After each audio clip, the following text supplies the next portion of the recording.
ఎలక్షన్లు గెలిచిన తర్వాత నాకు లోపల నుంచి ఏముందంటే నాకు ఊరేగింపులు చేసుకోవడం నాకు ఇష్టం లేదు. పనిలోకి వెళ్ళాలనుకున్నాను ముందు. కృతజ్ఞతని ఎలా చెప్పగలను? ఈరోజు వచ్చి పెన్షన్లు వచ్చి నేను కృతజ్ఞత చెప్పుకోగలను. ఎందుకంటే నేను ఒకటి పెట్టుకుంది ఏంటంటే, ఒక సభ పెట్టాలి అంటే చాలా శ్రమ అవసరం అవుతుంది. ఒకసారి పోలీస్ శాఖ నలిగిపోతూ ఉంటారు. చాలా వనరులు, మానవ వనరుల దగ్గర నుంచి అన్ని రకాల వనరులు చాలా అత్యవసరం అయితే తప్ప అది ముందుకు తీసుకెళ్ళకూడదని అనుకుంటాను.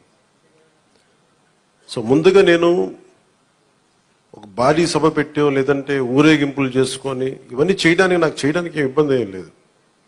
కానీ చేస్తే చాలా విలువైన మీకోసం పనిచేసే సమయం పోతుంది.